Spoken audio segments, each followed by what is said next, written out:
2009, which we'll call to order now. Mayor Rattan is away. So without any further ado, Ms. Harrison, would you lead us through the introduction of late items, please?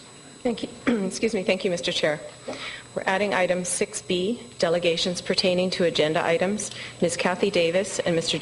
James Cunningham regarding Traffic and Highways Regulation Bylaw Amendment Bylaw 2009 number 5000.038. We're deleting item 11F under staff reports, unsafe structure, 2205 Boxwood Road. We're deleting item 11H under staff reports, unsightly premises at 2685 Departure Bay Road. We're deleting item 11I under staff reports, unsightly premises at 206 5th Street. Delete item 11J under staff reports, unsightly premises at 260 Kennedy Street. Delete item 11L, staff reports, unsightly premises at 404 Prideaux Street. And we're adding item 16G under correspondence, a letter from Mr. Nicholas Volko, acting mayor for the city of Burnaby. Thank you, Ms. Harrison. Can I have a motion to adopt the agenda, please? Moved. Seconded. Second motion. All in favour? Carried. Your Worship. Have a motion to adopt the minutes? Your Worship, on the agenda, I'd like to make a motion to move item 20A, it's a delegation regarding the 710 Club, to after the last of the number 6 delegations, just saving the person waiting all day. I'd like to start on a positive note. Okay. Is there a seconder for that? All in favour? Thank you. Carried. Thank you. With that, we'll go to adoption of the minutes. We've adopted the minutes as circulated. Second motion. Second motion. All in favour? Carried. Delegations. The first delegation is Mr. Bob Stone. Could you please come to the microphone? And Mr. Stone, would you identify yourself and give your address, please? Yes, my name is actually Bob Stone. My address is 2903 Ravenhill Road. Sorry about the mistake there.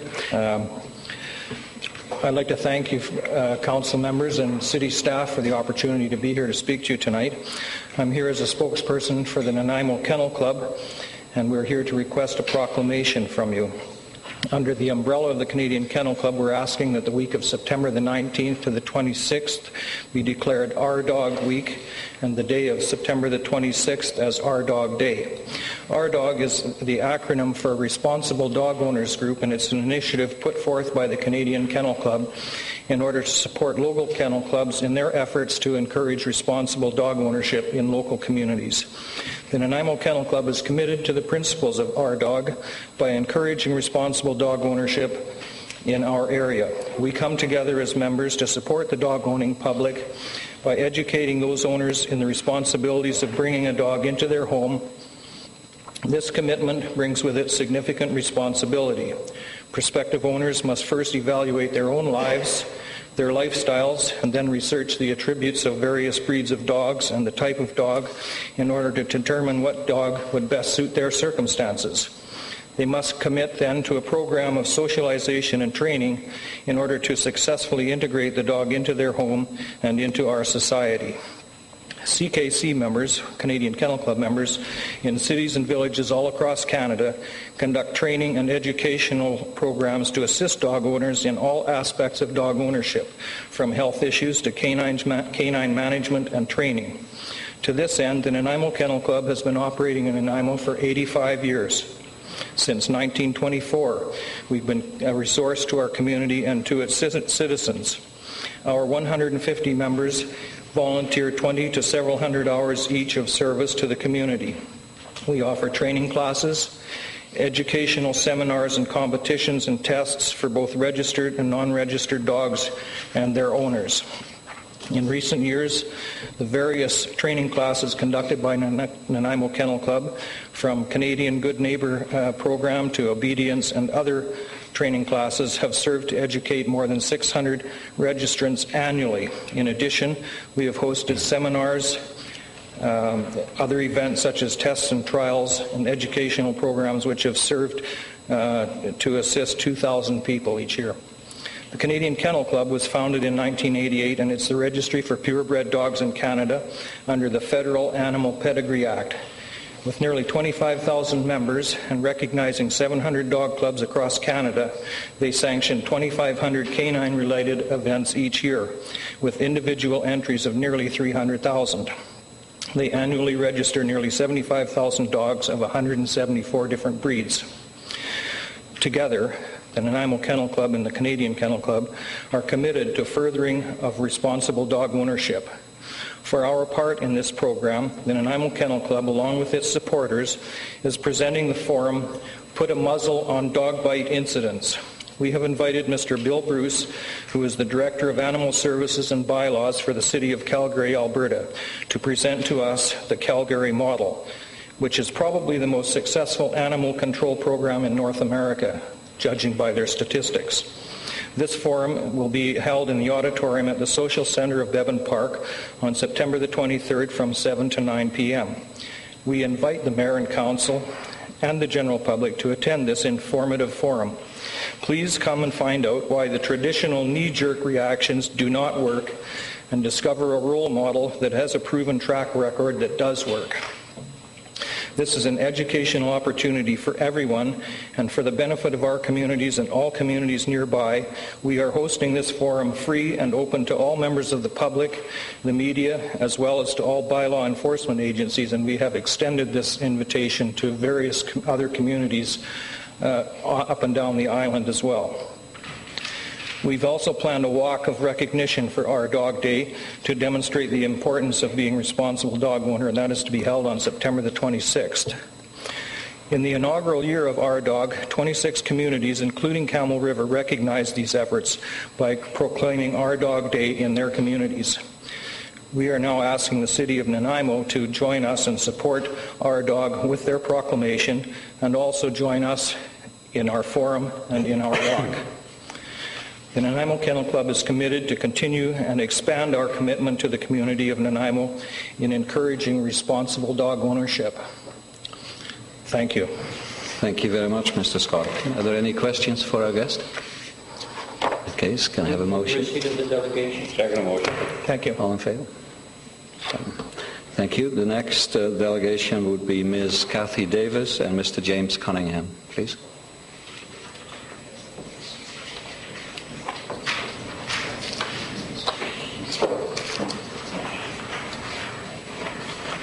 Evening, Ms. Davis. Would you please state your name and address? Catherine Davis, 2114 Line Crescent. Thank you. Welcome. You have up to 10 minutes, please. I hate to be seen to be ignorant, but is this an amendment of the bylaw?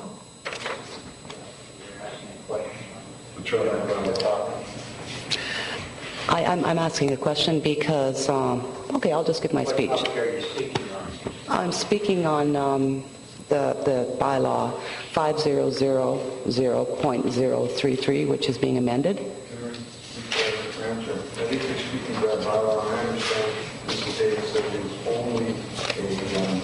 Language and no amendment or changes to the bylaw as it existed from 2006, only housekeeping. Okay, so it's not going to be changed to 5000.038? I think that's the update to the bylaw. If staff can help on that. Please. Yes, the changes from in 2006, bylaw 5000.033 was adopted, and it was discovered that there was a reference error contained in that bylaw, just a numbering that was incorrect. So in doing bylaw .038, we corrected that error, but repealed 33 and brought in .038 with essentially the same content as being included since 2006. And at the same time, we made some other corrections to do with terminology of the title of city clerk and corporate officer. Thank you, Ms. Harrison. Ms. Davis, this afternoon I made a call to Mr. Churchill of our bylaw division, and he sent me the following email. It reads, tonight is the final reading of a typo/housekeeping amendment, as the section number in the main bylaw was not correctly quoted in the fines area. This section was adopted by Council on the 12th of June 2006 to deal with the problem of aggressive panhandling. It is very effective at gaining compliance from those who would aggressively panhandle or leave property on city sidewalks. There are parallel sections in the provincial Safer Street Act, but in order for the City of Nanaimo bylaw officers to take action on aggressive panhandle matters, it was necessary to place those offences in a bylaw. As you know, bylaw officers can only take action on City of Nanaimo bylaw offences and not on provincial acts. And that's all that it really means at this point. Good. So I feel that I am speaking on an amendment then. Okay. I'm here tonight to address the amendment to bylaw 5000.033 to 5000.038. My first concern is that I found out about this amendment via a chat forum. I was unable to access the agenda for tonight's meeting through the city website. I live in the North End and was not able to get to Legislative Services in time to get a copy of the agenda, thus my confusion. All citizens should have access to the agenda so that they can choose to come and speak to an issue. Fortunately, I was able to speak with Councillor Pache in time to get some understanding of this amendment. Why does the City of Nanaimo have such an unenforceable bylaw? The Safe Streets Act, SBC 2004, Chapter 75, already addresses this issue. So does the nuisance bylaw. If the City of Nanaimo had such money to spare for bylaw officers and peace officers to deal with panhandling problems, surely it would be better spent feeding and housing and clothing the unfortunate people who communicate to the public for help, which is their right under Section 2B of the Charter of Rights and Freedoms. In his letter to Mr. George Hansen, Dave Nichols stated, and I quote, "A number of jurisdictions have passed strong bylaws to deal with panhandling, most notably Winnipeg and Victoria. In both cases, the bylaws have failed to stand against charter challenges. A few years ago, there was a group of about 10 hardcore panhandlers who were very aggressive and often intoxicated. The RCMP, mainly through the bike patrol, took a very active role in dealing with the police aspects of the problem. The problem led to the adoption of the street entertainers bylaw, as many of these individuals claim to be buskers. The combination of the police presence and bylaw reduced the incidence of aggressive panhandling. The reality is that if an individual is panhandling on public right-of-way and not disturbing traffic, vehicular or pedestrian, they're probably not in violation of any legislation. If they're blocking traffic, harassing or threatening people, or they are intoxicated, the police should be notified. I'm sure that is not what you hope to hear. Maybe it is something that should be discussed at the next buskers meeting." End quote. Now, a quote from Mr. George Hansen in the Lethbridge Herald in the same time period. I quote, "Panhandling was an issue here." George Hansen, managing director of the Downtown Partnership Association, said, quote again, "That's how we ended up writing our busking bylaws," end quote.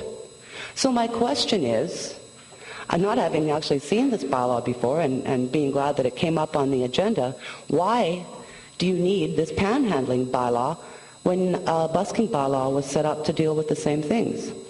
And the busking bylaw, the City of Nanaimo has spent a minimum of $5,000, and I have the figures, to enact a busking bylaw to deal with panhandlers.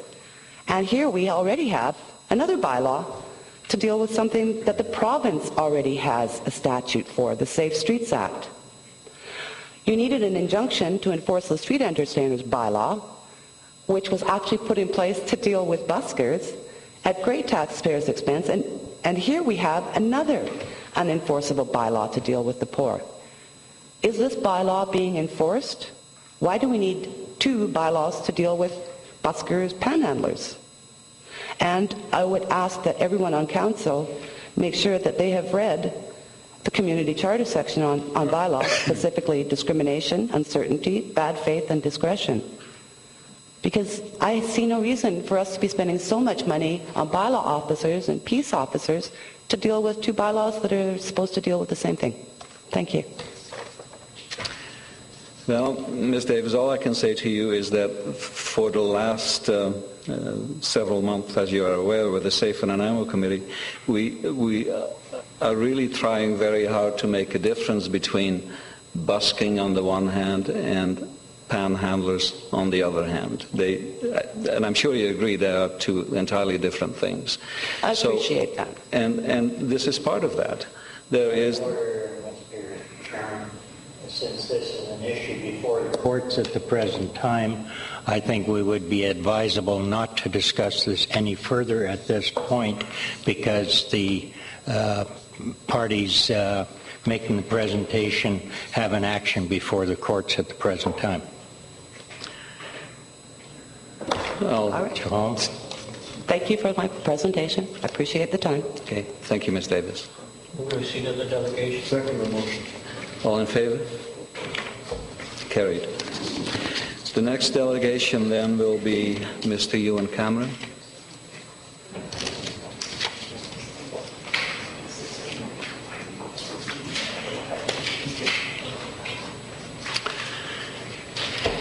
My name is Ewan Cameron. I live in Page Point Marina. I was a resident here in Nanaimo, but due to circumstances, I now have left this city, but I still am very active here. Welcome anyway, and you have up to 10 minutes. I do have some slides here, and I'm just trying to figure out how to... Well, do I get this? Oh, there we go. There we go. We're into our new kitchen here, but this morning we opened our doors, and for the first time in 2 years, we provided a hot breakfast for 100 people. So we feel that's quite an accomplishment. Yeah. In March of this past year, Mr. John Horn brought a presentation to you, and from that we were given the go-ahead to lease the auditorium at 285 Prideaux Street and also do the renovations and put in a new kitchen. The existing slide that's up there right now is the original kitchen that was within the auditorium. Mr. John Horn also stepped in and arranged for us to meet with building inspection, health inspection, and the city building manager, and that really expedited our project with the kitchen. Our biggest challenge all along with this kitchen has been plumbing. We've had to do a major upgrade because of the number of sinks that we were required to put in to meet the health authority. So this actually meant running a sewer line out the front of the building, all the way down the side, and tie into the main sewer system. And here we ran into some of Nanaimo's famous hard rock, where we brought in an excavator, and he spent six and a half hours to go 8 feet through some rock for this sewer line. The main contractors that I used were Shaw Electric and Arts Heating and Plumbing, and both of those contractors are on contract with the city to service the city's buildings. They were just awesome to work with, and the fact that they knew the building inside out really helped us, and expediting what we were doing. The project did take a little longer, mainly because of the rock, for one, and we did run into some asbestos in the piping, which, there again, city crews looked after that for us. All the staff that I dealt with the city were very friendly, very informed, and they were very helpful and really showing their backing of this project that we're doing. So basically what I'm doing here is a big thank you to the city of Nanaimo. I do invite you, each and every one of you, and the public too, to drop in any morning between 7 and 10, have a bowl of soup with us, or a bowl of porridge, a cup of coffee. In the near future, we are going to be having a grand opening, and at that point in time, we'll invite yourselves down, the media, and the general public. So I thank you for your time this evening. Thank you very much. You are setting us up on a good course this evening. It's great to get the acknowledgement and the kudos for the staff of the city, and it's wonderful to hear. So thank you very much for having done that. Thank you. Any questions? Stick around for a minute. Go ahead. Thank you. Mr. Chairman, I'd like to congratulate the 710 Club and thank you for the service you are providing to the community. There have been extensive challenges and I guess it's been a couple of years, but you have persevered and kept at it, and I think this finally what has resulted is what turns out to be the best way to service the public in need. And again, thank you very much to everyone in your organization for the hard work you've done on it. Thank you for that. Okay. Councillor Kipp?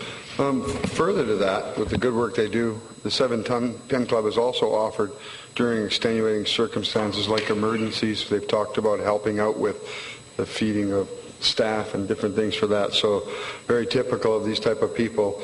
They're doing a lot in the community now, and they're offering to do even more. Yep. So we appreciate it. Thank you. Thank you. Thank you again. Move receipt of the delegation. Second motion. All in favor?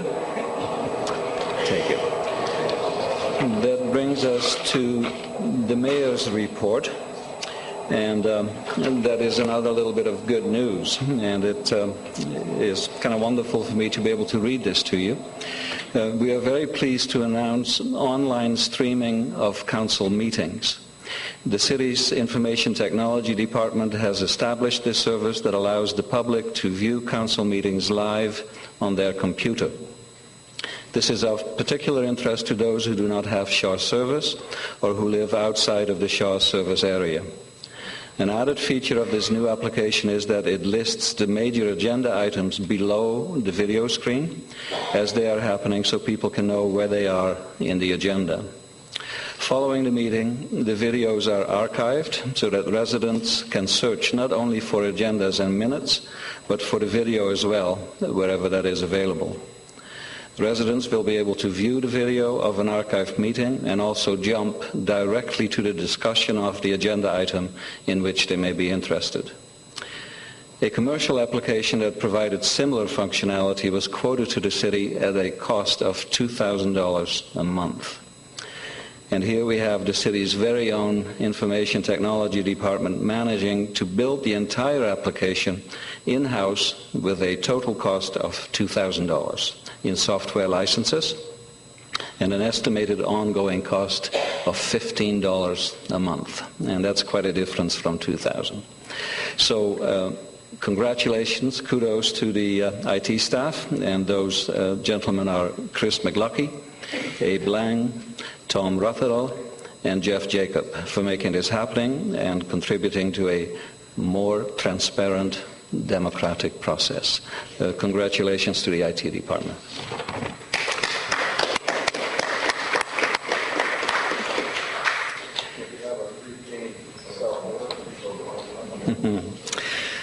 Next we have proclamations.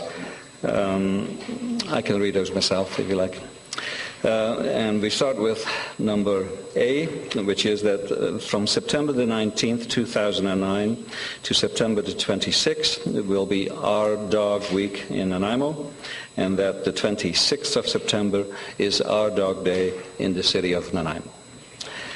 Next comes that the 23rd of September 2009 is Maple Leaf Day in the city of Nanaimo.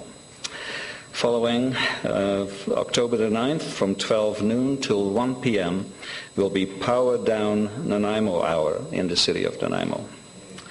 Next we have that the month of November is Crohn's and Colitis Awareness Month in the city of Nanaimo. And finally, that the month of November is Diabetes Month, and that the 14th of November 2009 is World Diabetes Day in the city of Nanaimo. With that, we move to committee reports. Councillor Kipp, would you enlighten us on the social planning committee? Yes. You can see on page 34 of our agenda the executive summary, and that is the social planning grants are to create a healthier community. Earlier today, I was asked by council for some insight into how the actual grants are distributed, and that based on the annual work plan that was delivered in 2009 to council as one of the work plan priorities is the social development grants. And the grant program will help raise public awareness about social issues and demonstrate the city's commitment to building community capacity and partnerships that address our community's social challenges.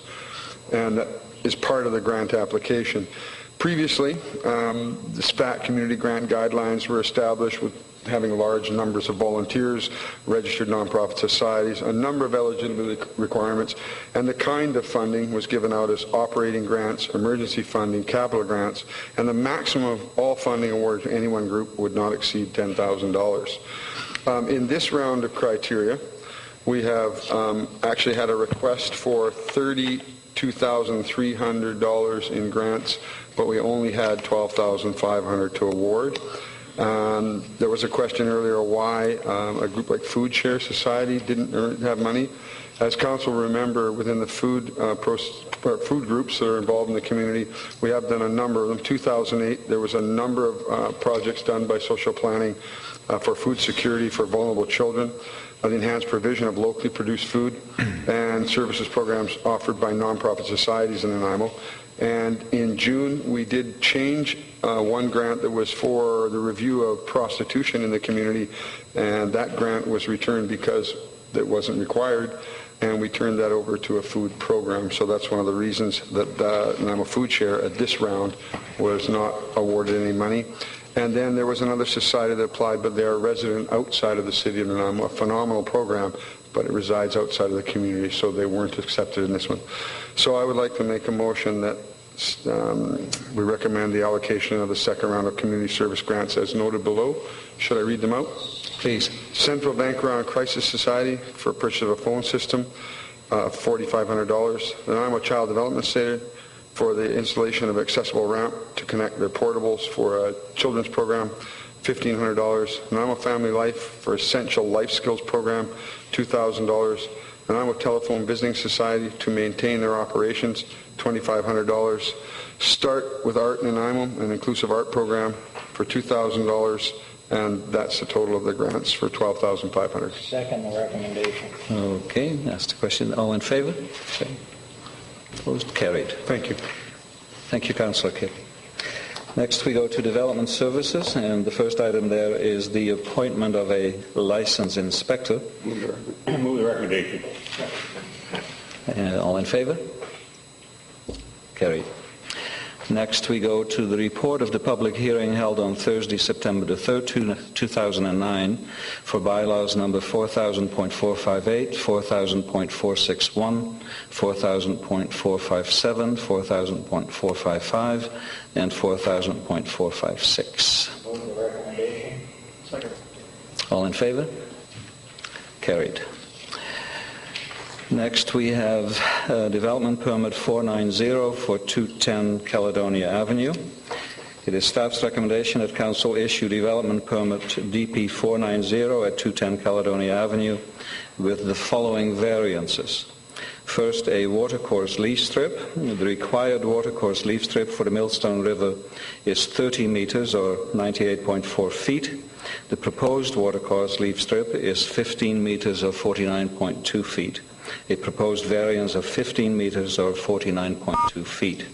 And secondly, with regards to required parking, where parking is being provided for multifamily residential developments comprised of 5 or more dwelling units, such off-street parking shall be located only on that part of the lot lane to the rear of the front line of the building. 3 parking spaces in this case are in front of the front line of the proposed buildings. And finally, all this subject to lot consolidation. Move the recommendation. Okay. No questions? All in favour? Okay, Councillor Sherry. Well, Mr. Chairman, I have difficulty with this watercourse leaf strip relaxation because, you know, we're looking at other developments. They require 30-meter setbacks. We've just had an organization spend a lot of money in developing fish ladder and runway through the Millstone Park, which is to encourage the salmon to come back to the Millstone River.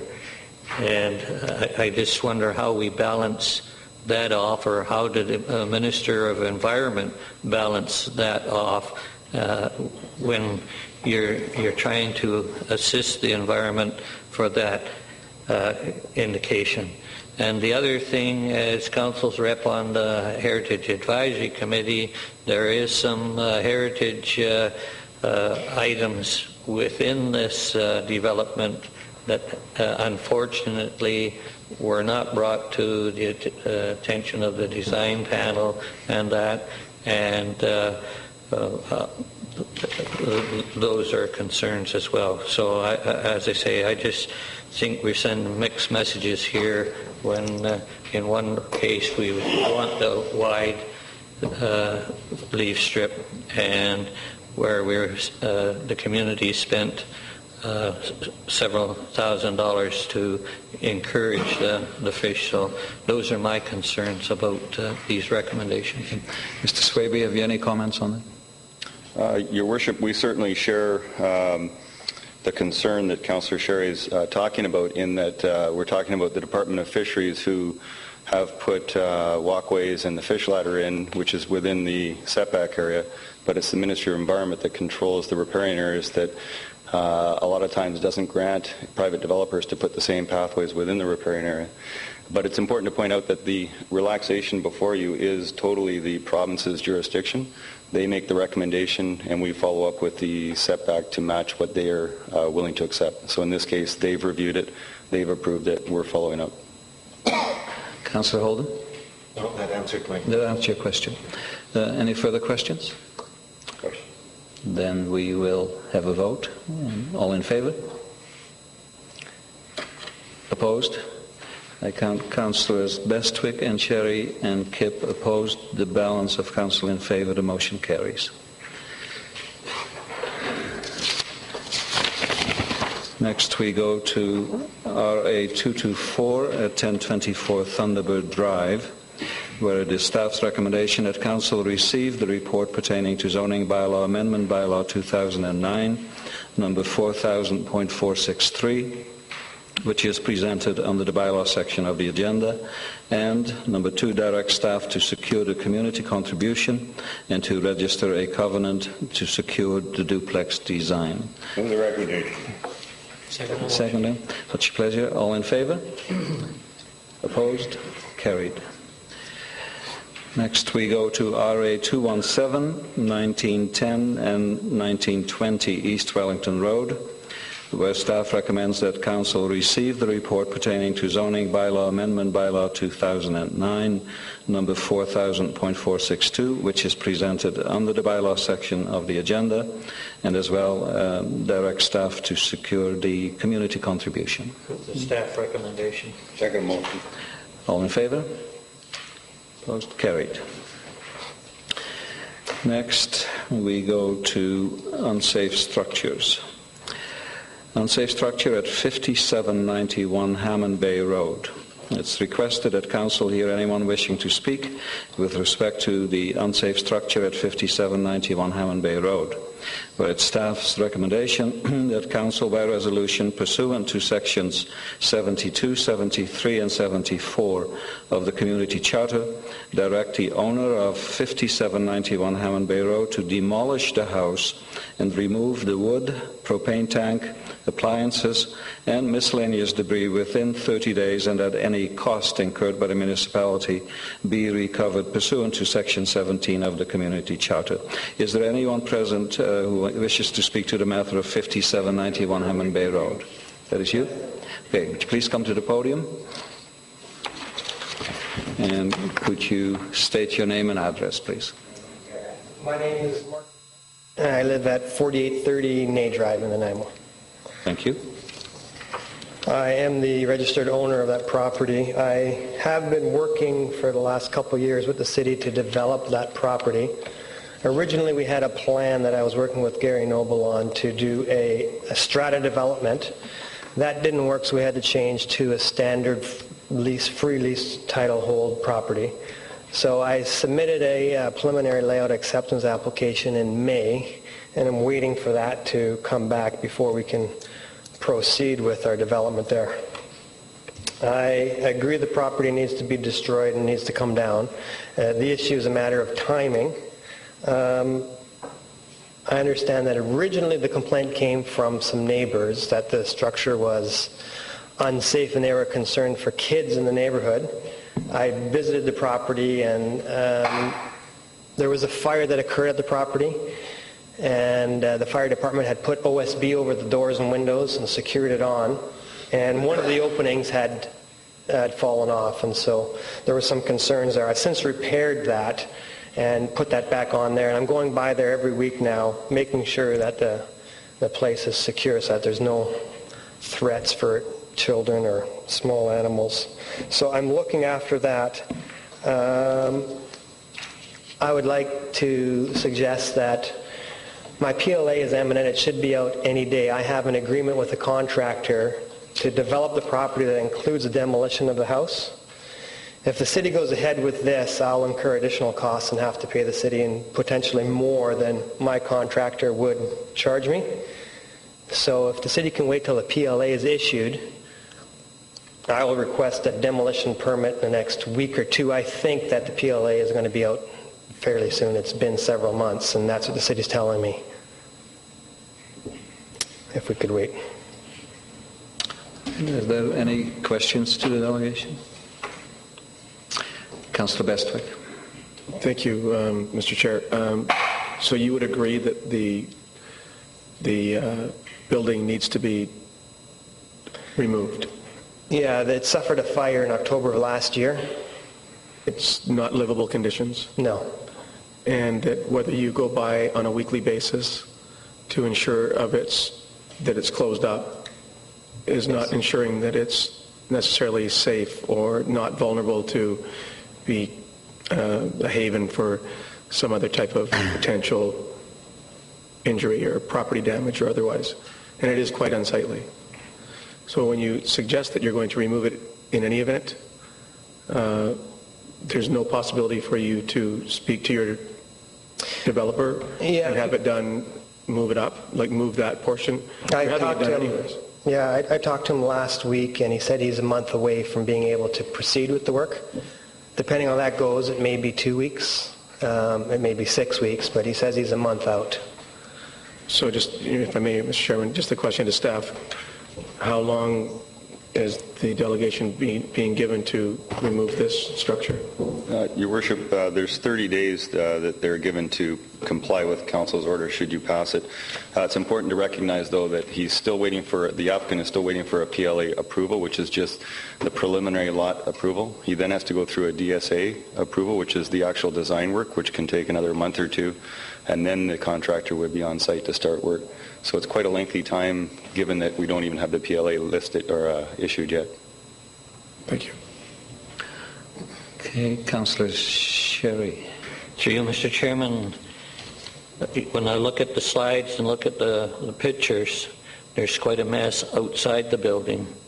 And that, is there a reason why this material hasn't been cleaned up as yet? It has been partially cleaned up. This particular spot was really bad. Part of it's from the fire and the firemen needing to do what they needed to do. I think the big problem is that the building is one thing, but the surrounding property, the adjacent debris, such as what's there now, and that certainly that since you said October was the fire, it should have give you some incentive from then on to at least address that issue to get that, and that's my major concern. Yeah. Councillor Holden. Thank you, Your Worship. I just wanted to, you're committing to deal with this issue as soon as the PLA is issued? Is that what you said? Right. And is there anything more that you, as the applicant for the PLA, need to do, or is this totally in the city's hands now? No, as far as I know, when you submit your application, there's a bit of back and forth in the beginning, and so now it's gone through staff recommendations. It's sitting on Jeremy's desk, waiting for the last little bits to be done. I think it's all done. I've been in touch with Satya and all the other people about it, and as far as I know, he just needs to finish the report, and I don't think there's anything left on my part that's needed. We went through that a little bit in the beginning. Yeah, okay. Can staff confirm that this, because we don't deal with the PLA at council, what is the timeline here for the PLA issuance? I'm just wondering if there's any coincidence between that and this bylaw that's before us. Mr. Chairman, sorry, I wasn't as clear as I could have been the last time. The PLA only gives him the items that he has to complete to have an approved subdivision. Prior to doing any work on the land, he has to go through a design stage acceptance, which is the details of how you actually implement the sewer and everything. So we're a ways away from that. But there's no reason he can't go in now and have his contractor clear the house. It's just going to be more money is what I understand, because the contractor will have to come back later when they're building the subdivision. So I can't give you a time frame on when the PLA will be approved. If it's approved in the next month, he has another month or two before design stage approval if he goes ahead with that approval.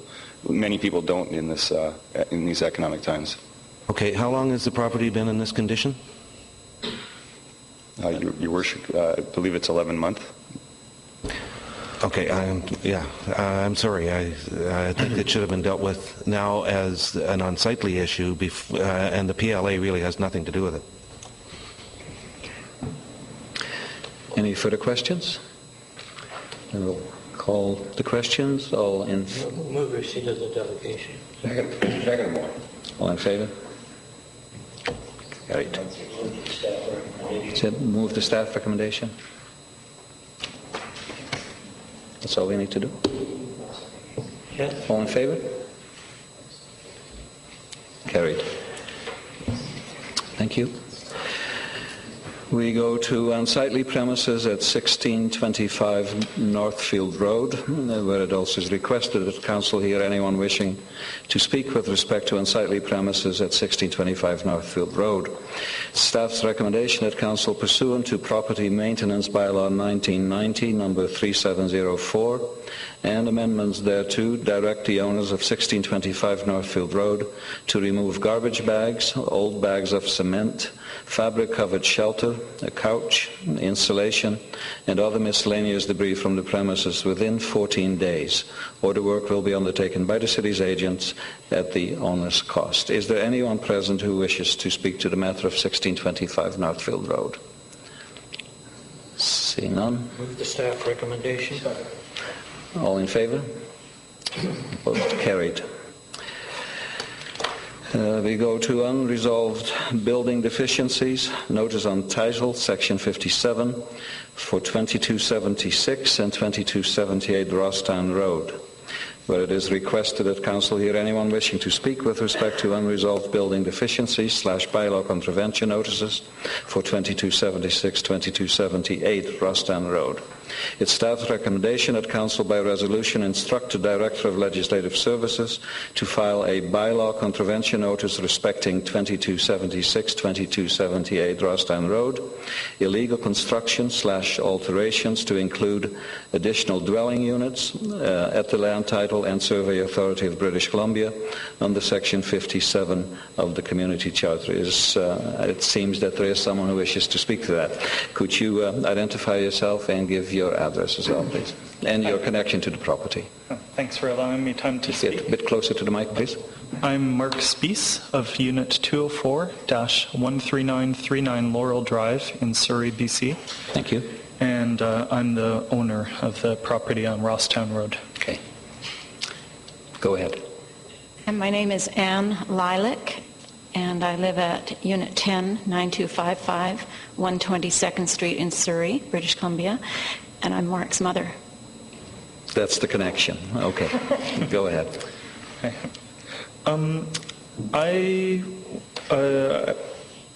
I guess I understand by the bylaw inspection process that I've recently had a complaint against the suites.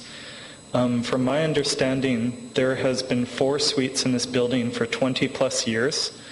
Recently, in the last few months, I've interviewed 50 plus tenants because I've been having some problems at the building with people paying the rent. And I met someone that grew up in it as a teenager in the suite. I haven't altered anything in the suite since I've bought it 2 years ago in May 2007. It is zoned RM1, and in the bylaw it says duplexes are not allowed to have suites. Before I came over today, I did a search on Nanaimo's city map, and I came up with 4 examples actually within one block on the same street on Rosstown Road that they have RM1 zoning and 4 units of garbage. We drove by. It's obviously 4plexes. One of the buildings that's RM1 has 8 units of garbage. So I was under the impression that since it had continued so long, myself, this is my first house purchase. I have my entire financial stake of all my life savings tied up in it, and I didn't expect that it would be shut down after it had been running so many years.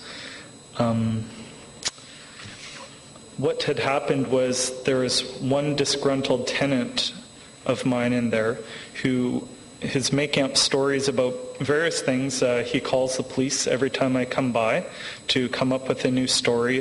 Recently, he called the BC Safety Authority to tell them I've done illegal wiring. I haven't done any electrical work. I don't have any knowledge.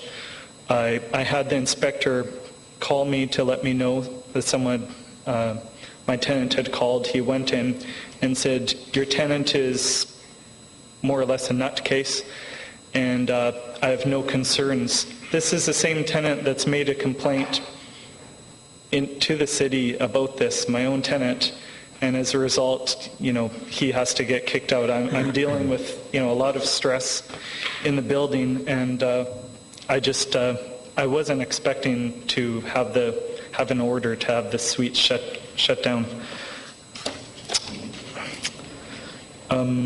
I'm currently unemployed, and I'm having difficulty coming up with the funds to pay my mortgage. I have an order from the city to renovate, to remove the upper kitchen cabinets, to remove the stove and the plumbing for the sink, and essentially merge the upper and lower units once again. I don't quite have the funds to pay my mortgage, taxes, and insurance right now, and also I'm having sort of thoughts about how I could get a loan in that case to do the renovations required by the city. The situation is just going to get worse if the city proceeds and I have to do these renovations. Essentially, there will be 3 families headed by single parents kicked out. All of them receive excellent rent. They have a lot of space and a lot of good quality accommodation that's affordable for them. And actually 3 of them, all 3 families, are on social assistance and will be faced with finding another place to live.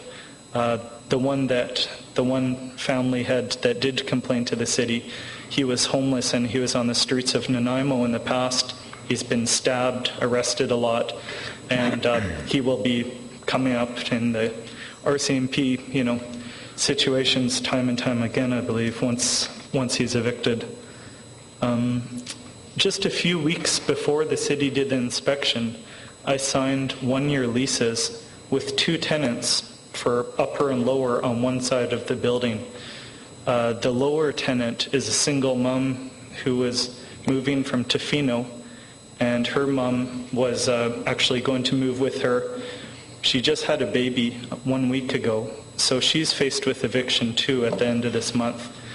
And just in my understanding, I just can't figure out what's going on here, because I can't possibly see how I could evict people I just signed 1-year leases with. All of them are on social assistance, and my building is really valuable, I think, to renters in the city of Nanaimo with such a low vacancy rate. And I've tried the best I could to be as a landlord. Even though living in Surrey, I've been over to Nanaimo probably 30 times this year. That's a lot of ferry trips and a lot of commitment to take care of the issues here. And I just feel that, it's an incredible hardship for myself to lose my life savings, for tenants to have to find other accommodation that they cannot find. You cannot rent a 3-bedroom, 1,200 square foot unit for $800 a month in this neighborhood, just one block away from Bevan Park. My house is very safe. There are no safety issues.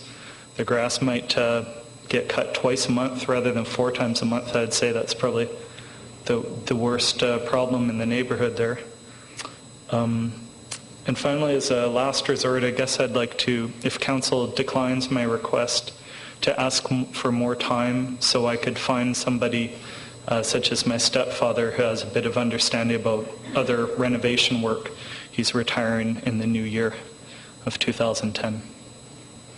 Thank you, Mr. Spees. I can tell you that you're not the first person who comes before this council with a similar problem, and I empathize with you, but we do have some rules to contend with. Councillor Unger, go ahead. Thank you, Mr. Chairman. I've been dealing with Mr. Spees by telephone in the past week, and also taking his situation to staff. And I'd like to get from staff what the impact is if we approve this recommendation, what actually happens. Also, the Landlord-Tenant Act regulations on the amount of notice that has to be given to any tenants. Thank you. Your Worship, I'll turn this over to Mr. Seward in just a second to answer those specific questions, but I just wanted to be clear that what we're dealing with here is not the issuance of an illegal secondary suite. This is a suite that's in a multi-family dwelling, and there's no ability for staff to issue permits as a secondary suite under the special legislation that we have. The only way to actually legalize this would be for council to undertake or receive a rezoning application to rezone it for a fourplex. The building code for multi-family dwelling would then kick in, which is different than for secondary suites. But I'll just let Mr. Seward talk about the Landlord-Tenant Act as well. Before you tonight is a recommendation from staff to put a notice on title that bylaw deficiency exists. If the owner does not resolve the issue in the coming weeks, then we'll bring a further report back to you for a removal order, and that will be when he has to proceed with removal of his tenants. The Residential Tenancy Act, I believe, requires 30-day notice when there's an order for removal, or 60 days when there's no order. But this is not an order for removal at the present time. This is a notice on title, so that if that property were to go for sale, any prospective buyer would be aware that this is the situation. Is that correct? Your Worship, more importantly, this motion is to protect the taxpayers of the liability associated with if there's a fire or a deficiency that causes an injury on site. Because we have no knowledge of a building permit being issued. So it's to protect the taxpayers and the people who are in the dwelling also. So a removal order would be something that would come later on in the process. Council's current policy for multi-family units that have secondary suites or another unit associated with it is not to approve them, it's to remove them. Yes. Unless a rezoning application is applied for. Okay, thank you. Councillor Sherry. I'm not completely clear on that. Could you talk to staff after the meeting? They will be available here. They can explain it to you. Afterwards, you can have a talk with Mr. Swaby or with Mr. Seward, and he can explain what's not clear to you. Councillor Sherry. To you, Mr. Chairman, to the delegation, you got one duplex with 4 units in it. Yes. And it's a legal duplex? Yes. How can we have the removal of 3 families when you should only have, at the most, 4 families in the unit now? I understand that it's been operating as a fourplex, as an unauthorized fourplex, I understand, for 20 plus years. The person who I met who grew up there as a teenager is getting gray hair. You know, she's in her 40s. The question is... I haven't been in... Okay, we got a duplex converted to a fourplex, is that right? Okay, yes. We're not taking away the duplex use. So that should be, instead of 3 families, you should be giving notice to 2 families. Is that correct? Or is my math wrong? Well, I would find it very hard to even pay my taxes with only earning $800 for 2,100 square feet for one side of the duplex. The building is like 4,200 square feet. I offer an incredible deal.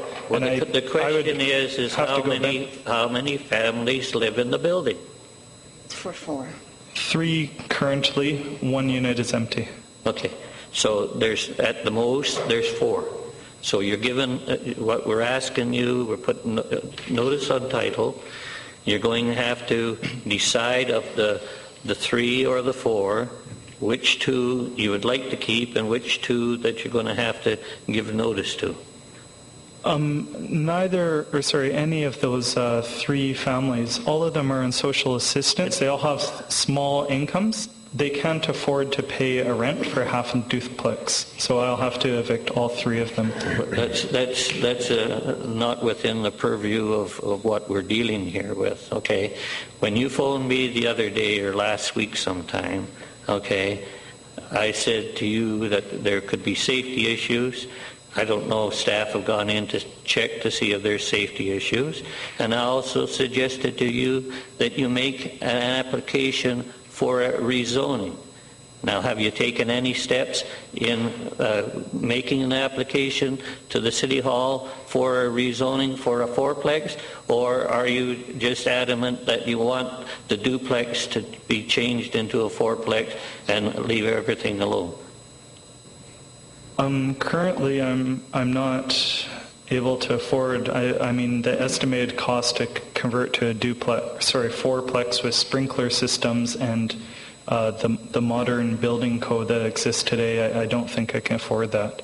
Okay, and I think that's what staff has said, is that we need to protect the liability of the community because of these requirements under a 4-plex, which you aren't prepared to bring up to standard and that's some of the process that we're in. Thank you. Councillor Holden. I think it's been covered already, Mr. Chairman, but you understand that the motion before us tonight is simply to put notice on title that there is unauthorized structures there. This is not the removal order tonight. You understand that, right? Yes. Okay. Thanks. Could I ask, when the removal order, if that's dealt with at the next council meeting, then when would that, Let's finish with the questions first. Councillor McNabb, please. Mine, it's been already answered, but I was going to ask the question about coming in front of staff and going for rezoning. I think that's your best way out. Okay. Yeah, just a quick note that there's one tenant, and we went and spoke to some of them today. There's one tenant that's already withheld the rent for September because literally terrified, this is the one with the 1-week-old baby, terrified that she's going to be turfed out at a day's notice because of this. And this is kind of the feeling that's in the building now. So, it would be nice to be able to take back something to them to give them some assurance that at least that will not be happening. Well, you have to realize that from a council point of view, safety comes first before anything. And you cannot expect us to condone a situation where at least one family at this point lives in something that's not up to snuff. That's the problem. Councillor Bestwick. Thank you. Through the chair to staff. I clearly understand the dilemma that we're faced with. I thought that I heard Mr. Swaby indicate that this is not a safety issue.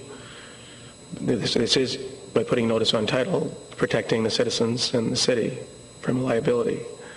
However, did I hear you incorrectly or correctly when you said that this is not a safety No, Mr. issue? Chairman, this is absolutely primarily a safety issue. Is the reason that we have council put the notice on title, and then we provide advice on how they have to decommission the suites because of council's policies and deal with what's left. We have to upgrade for safety issues to have it remain. So it's both. Councillor Johnstone, please. Yes, thank you, Mr. Chairman. I heard you say that you had an opportunity perhaps in the next short time to have some assistance with renovations through your stepfather. My question through you, Mr. Chairman, to staff is if the gentleman or delegation applied for a rezoning application, would there be some leniency entitled? How long could he be granted another 30 days in order to make the necessary renovations? Well, Mr. Chairman, the action that Council would take tonight would protect the liability issue and allow them to apply for the rezoning. But if I misheard the delegation, I think that I heard him say that the renovations required for a fourplex are completely outside of the scope of his ability to finance. And I must admit that the building code upgrades for a fourplex are way more onerous than a secondary suite upgrade. So we would have to know that, or he would have to know that going into a rezoning, that all of Council's policies for rezoning in terms of community contributions and building code upgrades and aesthetics and parking, we would try and negotiate as with any other rezoning. So it's a much more onerous process, but that's an option he has to legalize what he has. And we haven't taken a look at the actual costs and what's involved in it yet. So, that's why there's parents around too. Any further questions to our guest? Move receipt of the delegation. All in favor? Okay. Then we need to call... Move the staff recommendation. Is there a seconder? All in favor? Opposed? Carried. Next we go to corporate services, industrial taxation, where the staff recommends that Council, number 1, endorse the current policy to reduce major industrial tax rates to the same level as commercial rates over a 4-year period, that being from 2009 to 2012. And that staff be directed to provide the Union of BC Municipalities with the background information in this report. And finally, that staff be directed to advise the UBCM that the City of Nanaimo believes that it is essential to preserve local determination in setting property tax rates, and that we are opposed to regulation by the province in this regard. Move the staff recommendation. Second motion. All in favor? Opposed? It's unanimous. Carried. Page 6. Next we go to the Regional District of Nanaimo Pump and Hall Local Sewer Area Amendment Bylaw number 975.50 of 2009, where staff recommends that Council waive the consent requirements under Section 801.4 of the Local Government Act by consenting to the adoption of Regional District of Nanaimo Pump and Hall Local Service Area Amendment Bylaw number 975.50, 2009, and that the Regional District of Nanaimo be notified accordingly. What's your pleasure? Move staff recommendation. Seconded. All in favor? Opposed? Carried. Next we go to the Regional District of Nanaimo Duke Point Local Service Area Amendment Bylaw number 1004.04, 2009, where it is staff's recommendation that Council waive the consent requirement under Section 801.4 of the Local Government Act by consenting to the adoption of Regional District of Nanaimo Duke Point Local Service Area Amendment Bylaw number 1004.04, 2009, and that the Regional District of Nanaimo be notified accordingly. Move the recommendation. Second motion. All in favor?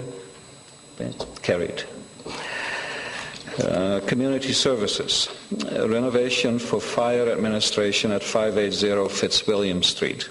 Staff's recommendation that Council award the contract for the renovation of 580 Fitzwilliam Street to the low tenderer, Saywell Contracting Limited, for the low bid of $318,515. What's your pleasure? Move the staff recommendation.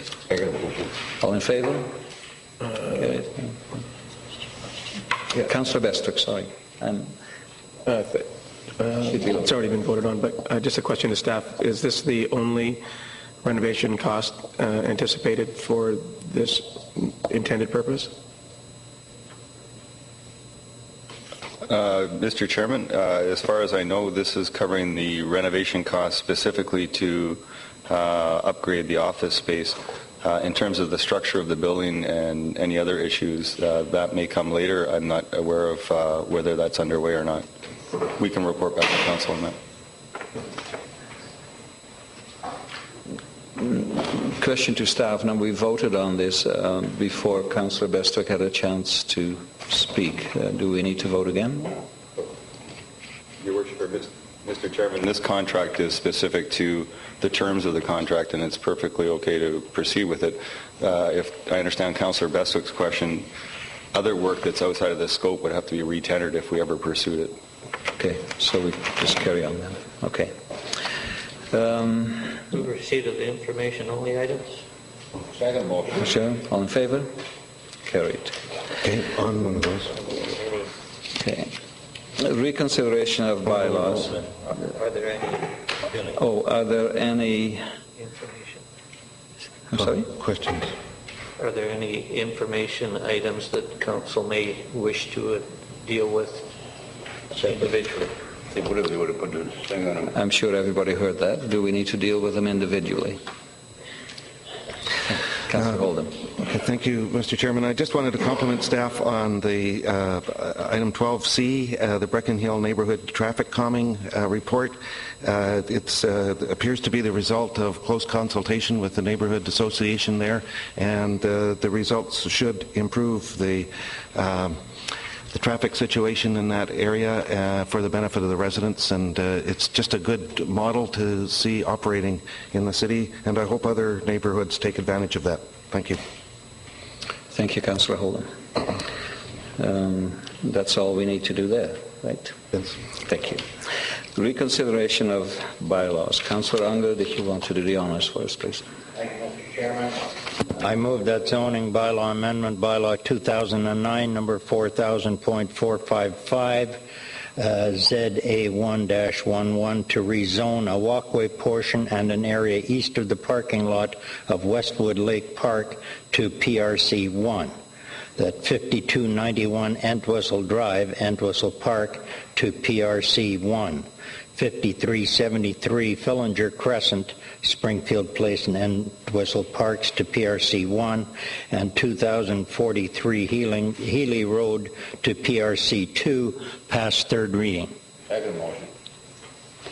All in favour? Opposed? Carried. I move that zoning amendment bylaw number 2009 number 4000.456 RA219 535th Street to permit a site-specific text amendment to permit liquor store as a permitted use within the community shopping center commercial zone C7 at the subject property known as University Village, past third reading. Councillor Holden. Mr. Chairman, I move that Council refer this item to the next Council meeting at which the Mayor and all members of Council will be present because of the sensitivity of the issue. Second motion. All in favour? I'm sorry. Councillor Bestwick. Thank you, Mr. Chair. Through to the Councillor Holden. You made reference in your motion that the Mayor and all members of Council be present. If in fact all members of Council are not in attendance at the next meeting, will you be making this same recommendation? That's a hold. No. Thank you, Mr. Chairman. Yes. Thank you. Well, my observation here is that that we have a quorum. That I think Councillor Holden is making this this amendment because it was requested by Mr. Bosa of the University Village Mall, and to my mind, a quorum is a quorum is a quorum, and we have the right to continue with this, and so I will not be supporting that amendment. Call the question. Any further questions? No debate on referral, is there? On the yes, there is. deferral? We're voting on the deferral now. Asking to speak on the referral. Oh, I thought you had one. Sorry, go ahead. Your Worship, I understand what you're saying, and I believe a motion to refer is debatable, and in fact, you've already engaged in debate on it. So, yes, the applicant did ask for it to go to a meeting at which all members of council were present, and so did the mayor. So it seems like it would be a more decisive response if all members of council were present when that vote is taken, and there would not be questions about what if somebody had been there or somebody had been absent. So I think it's better if we refer it in accordance with the wishes of both the applicant and the mayor. Councillor Johnstone. Yes, Mr. Chairman. There's perhaps some confusion, as I had suggested perhaps I would not be present at the next council meeting on October the 5th, but I have spoken to the mayor's secretary and made arrangements to fly to Vancouver for my meeting the following day, so I will in fact be present on October 5th, so there should be a full contingent of council there. Okay. Councillor Bestwick. Thank you, Mr. Chair. Should we choose to defeat this deferral, the mayor, as I understand, would certainly have the option upon return to bring this back to council for reconsideration? That's correct. Is that confirmed? Is that correct? That's correct. Just a question to staff. Yes. Your Worship, the question that's before council at the moment is on deferring the reading of this bylaw tonight. I think the question that Councillor Bestwick has is if you proceed with the zoning, third reading of the zoning bylaw tonight, could the mayor conceivably bring the third reading back for reconsideration? And the question is yes, he could. And just to follow, so that would be whether it was approved or defeated. So the mayor have the motion. Okay. Any further questions on this one? Can we then have a vote on the motion to defer to the next council meeting? I'm calling all in favour. I count in favour Councillor Kipp, Unger, Oldham, Sherry, McNabb and Johnstone. Opposed? Councillors Bestwick and Pachi. The motion carries. I move that zoning amendment bylaw number 2009, number 4000.457, to rezone the subject property from single-family residential zone to public institution zone in order to facilitate the construction of a personal care facility, pass third reading. Second motion. Okay, call the vote. All in favour? Opposed? Carried. Next, please. I move that zoning amendment bylaw 2009 number 4000.458, RA 222, 1918 Latimer Road, to rezone the subject property from single-family residential zone to single-family residential small lot zone, RS6, in order to facilitate subdivision and create two RS6 lots, pass third reading. Second. All in favour? Opposed? See none. Carried. Next, please. I move that zoning amendment bylaw number 2009 number 4000.461, 6057 Dumont Road, to rezone the subject property from single-family residential zone to medium-density multiple-family residential suburban zone in order to permit a multi-family residential development, pass third reading. Moved and seconded. All in favour? I move that traffic and highways regulation bylaw amendment bylaw 2009 number 5000.038 to correct a typographical error and to replace references to titles no longer in use with corporate officer be adopted. Second motion. Moved and seconded. All in favour? Carried. And finally, I move that highways dedication bylaw 2009 number 7092 to dedicate real property for highway purposes at 640 Selby Street be adopted. Okay, moved and seconded. All in favour? Opposed? Carried.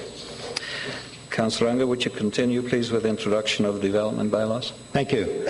I move that zoning bylaw amendment bylaw 2009 number 4000.462 RA217 to permit a site-specific text amendment to light industrial zone L1 in order to permit the use of boat and marine equipment sales, service, and rentals pass first reading. Second motion. Moved and seconded. All in favor? Opposed? Carried. I move that the same bylaw amendment bylaw pass second reading. Second motion. Okay, moved and seconded. All in favor? Carried. I move that zoning bylaw amendment bylaw 2009 number 4000.463 to rezone the subject property from single-family residential zone to residential duplex zone in order to facilitate the construction of a duplex pass first reading. Moved and seconded. All in favor? Opposed? Carried. I move that zoning bylaw amendment bylaw 2009 number 4000.463 pass second reading. Second. Moved and seconded. All in favor? Carried. Thank you, Councillor Unger. We move receipt of all the correspondence. Seconded. All in favor? Carried.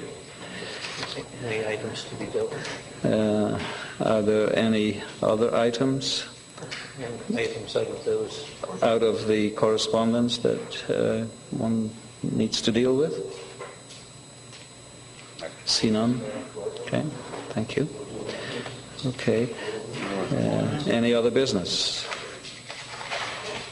Then we have had the delegation from Mr. Cameron, so we can go to question period, which is for agenda items only. Please.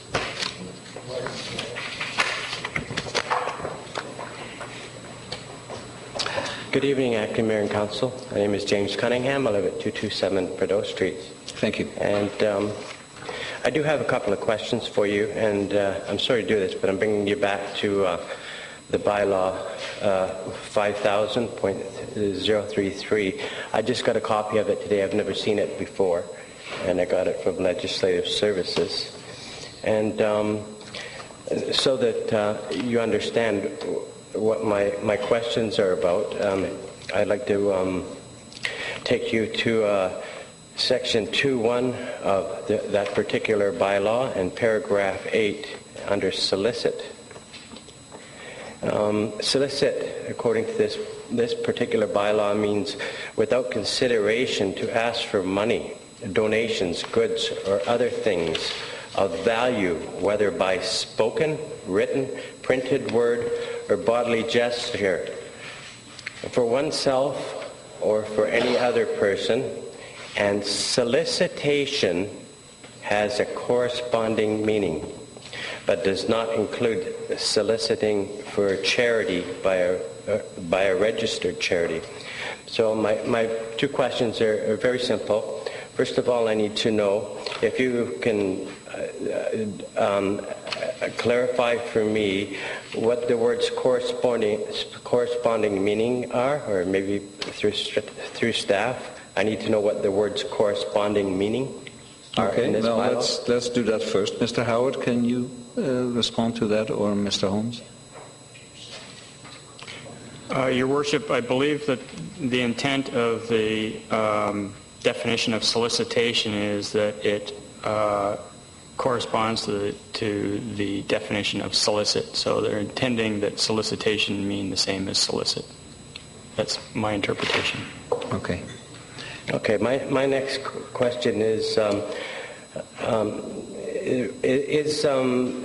it possible that the definition in this particular bylaw, 5000.033, does soliciting in this bylaw include street entertainers? It's my understanding, Mr. Cunningham, that this bylaw is intended to deal with aggressive panhandlers, okay. And that's quite a difference from, I don't know if there is an aggressive busker, but there might be. Councillor Unger, please. Yeah, I'm sure there is. said without consideration, and that means without payment in return of. Entertainment would be payment in return for a donation, so therefore should not apply. This is for somebody who begs and has nothing to offer in return. Okay. If you offer entertainment in return, I would understand that to mean that you are offering something in return. Yeah. So therefore should not apply. Okay, but you do understand, Councillor Unger, that sometimes buskers are viewed as panhandlers also. So I just needed to clarify that so I hope that I understand. Very good. Thank you. Thank you, Mr. Cunningham.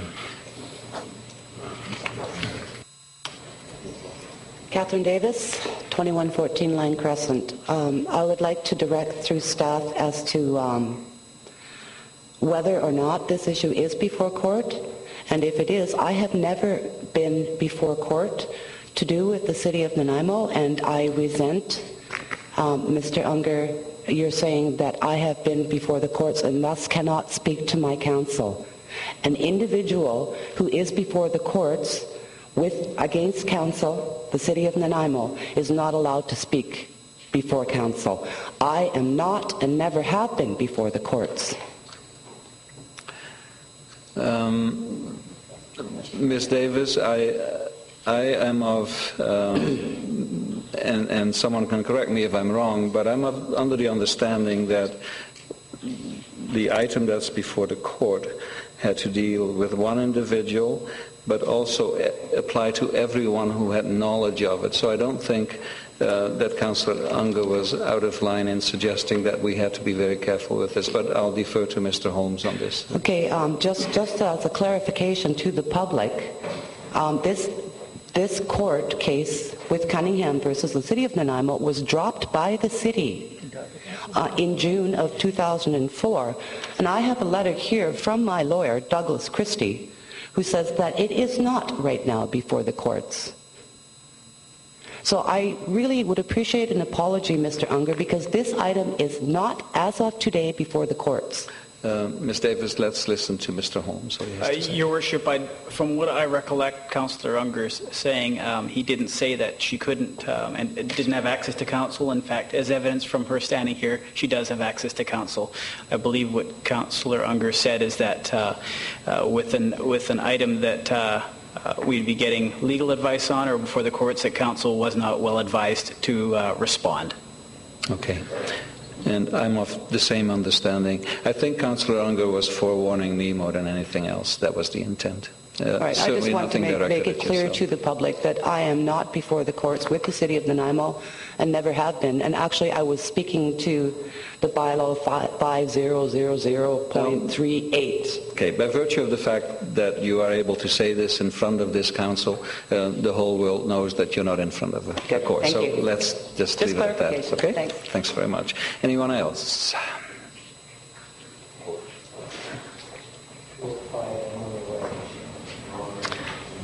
Sorry. No, I want to find out if the standards. Fred Taylor of 204 Emery Way.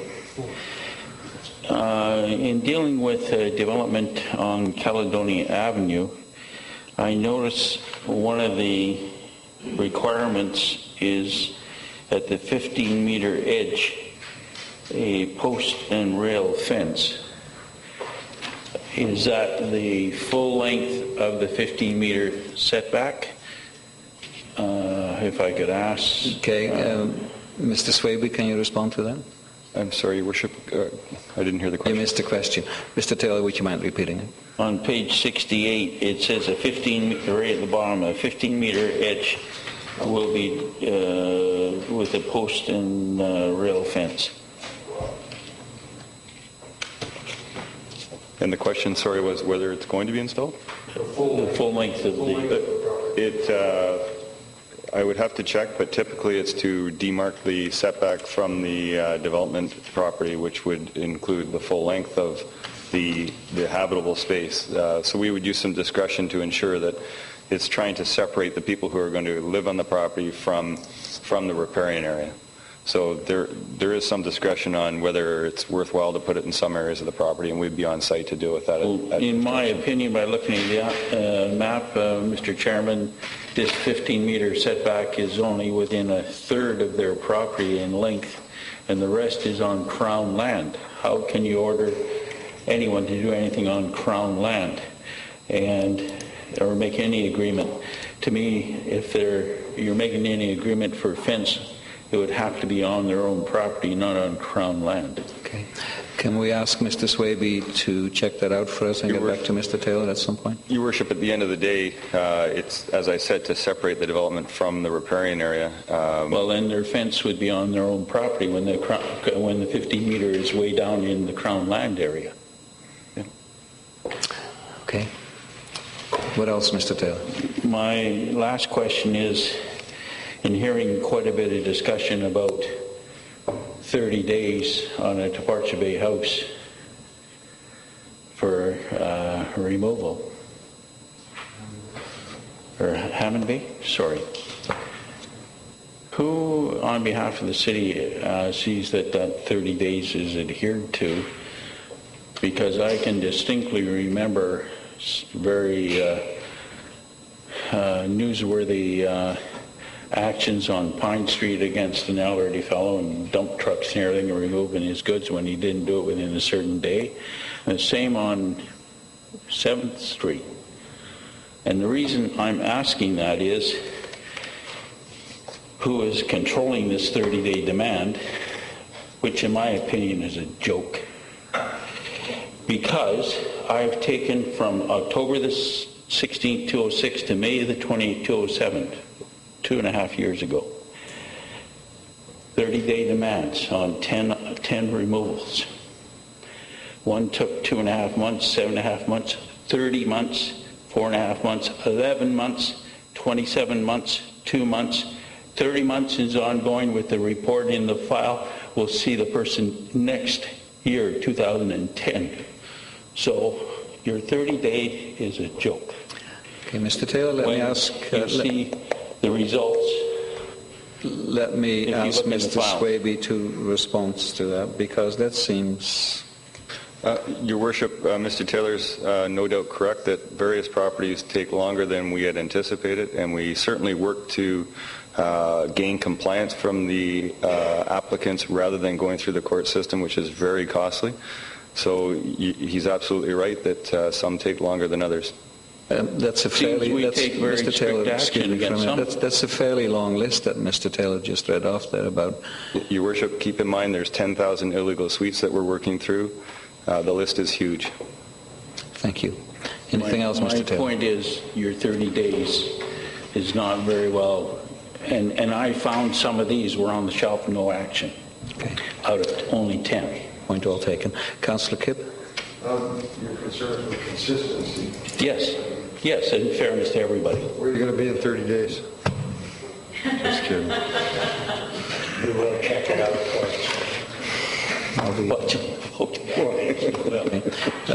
Finally, I missed Councillor Sherry with regards to the previous item where he wanted to ask a question and I overlooked it. Would you like to ask it now? Mr. Chairman, the last delegation before Mr. Taylor related to a court case as it related to 2004 or 2006 or wherever it was that had been dropped as it relates to busking and that. Is that still on the city books as being active, or has that been removed from the city for action? Your Worship, I would rely on, I don't know the answer to that. Mrs. Cunningham said that she has a letter from her lawyer saying that the city has withdrawn that. I don't dispute that, and we can look into it and send council a memo. Okay, because it's just a matter for notification as to when some action is taken in the courts on one way behalf or against the city. It would be nice for members of council to be apprised of that information. Thank you. Thank you, Councillor Sherry. We have one more delegation, I believe. Could you please identify yourself? My name is Rolf Schild. I am from 1588 Bush Street. Thank you, Mr. Schild. Good evening, Your Worship and City Councillors. I'm just referring to the adoption of the agenda on the last meeting, adoption of minutes about the Gogo Christmas tree sales on 55 Pride Avenue. And I was just wondering if there has been any follow-up. As I remember, Councillor Johnson and Councillor McNabb suggested that maybe an area in Bevan Park could be allocated to Mr. Gogo for his tree sales, possibly on one of the barns because they can be locked. And I just wonder if there's any contact been made with Mr. Gogo, or has there any progress been made, because Christmas is coming pretty... Okay. Mr. Schild, I think I can enlighten you somewhat on that. It was moved at that particular council meeting that we would refer that possibility to the Parks, Recreation and Culture Commission, which has been done. The next meeting of the Commission is not until September the 23rd, at which time I'm sure Councillor McNabb and Councillor Johnstone and myself sitting on that commission will make sure that's on the agenda. And you're more than welcome to come there and make a presentation and remind everybody. Okay, thank you very much for this. And I have a question for city staff. Has, up to now, a business license for 55 Pride Avenue, has it been issued to Mr. Gogo, provided he had asked for one? Mr. Swaby, could you answer that? Your Worship, I'm not aware of it being issued as yet. Normally it is applied for in November and issued around that time frame, but we can certainly confirm that back to you. Thank you very much. And I have one more question for the city staff. Mr. Gogo purchased this property in 1974, and he started to sell Christmas trees from that location as of 1984, I believe, or 83, according to his own admission in a letter to the City Development Department. And despite the city's attempt to get him in line and to get him to take that he was in violation of the existing residential bylaws, and that he didn't take a business license out, it didn't do him any good. But anyway, in 93, the city got more strong-armed and went after him. And they came up with this so-called non-conforming business for him. And I just wondered why he was given this so-called non-conforming clause in the first place, when he had violated for 13 years and ignored the city's bylaws, didn't even take a business license out, and sold happily his Christmas trees. I just don't follow this somehow, where the logic is, and why he somehow got what he wanted, but the city bylaw to this day doesn't allow it, no retail outlet from this location. And considering nowadays, in the last 4 or 5 years, the build-up of the traffic... Mr. Schild, let's do one question at a time and see if Mr. Swaby has an answer to that. Sorry. Mr. Chairman, the original bylaw that causes the ability to have a non-conforming use allowed retail on the property as a home occupation. There's likely no doubt that there was a big struggle to gain compliance with the operation prior to a business license being issued, but having changed the bylaw and having the use existing when the bylaw changed did allow staff and council to consider issuing a business license as a non-conforming use, because the use existed prior to changing the home occupation use definition, which removed retail as a permitted use. Okay. You had one more question, Mr. Schild?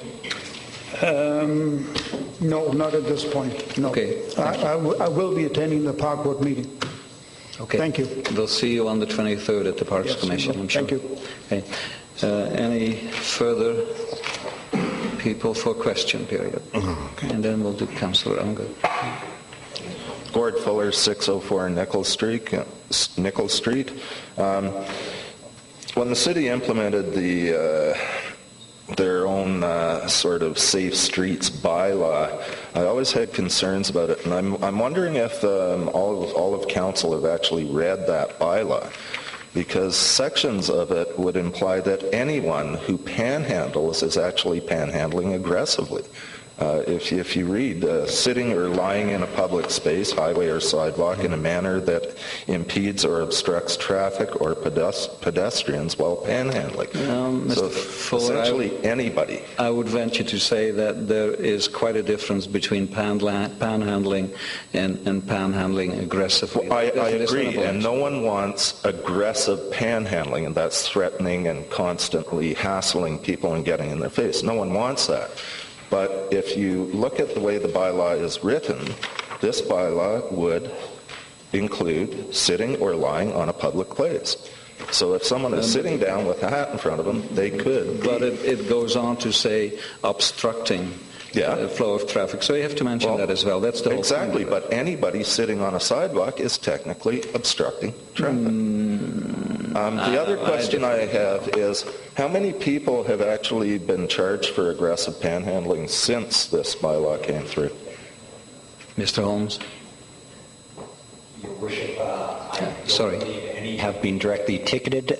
We have dealt with many panhandlers and cited the conditions of the bylaw and received voluntary compliance in many, many cases. I can certainly, again, clarify for you if there's any tickets being issued, but it has been a useful tool to deal with the problem of aggressive panhandling. Thank you, Mr. Silver. I agree. No one wants aggressive panhandling, but simply the way things are written and can be interpreted could cause problems. Thank you, Mr. Fuller. We need to take a step back because Councillor Unger has to... On this one, first of all. On this one first. Okay, go ahead. There have been cases where there have been court orders given to certain people to stay out of certain areas, and they've been issued by the courts where there were specific individuals who were aggressively panhandling and threatening, and they have been dealt with in that way by the courts. Okay. Thank you. Now, Councillor Unger, you also wanted to go back to correspondence for a minute? I'm sorry I did not bring that up. I think we need to take action regarding support for Diabetes Month and World Diabetes Day, and requesting that the City of Nanaimo once again shine a blue light at the Bastion on November 14th for World Diabetes Day. Since I'm closely related to that, I support that. Okay. Make that a motion. All in favor? Thank you. Carried. And I believe that brings us to the end.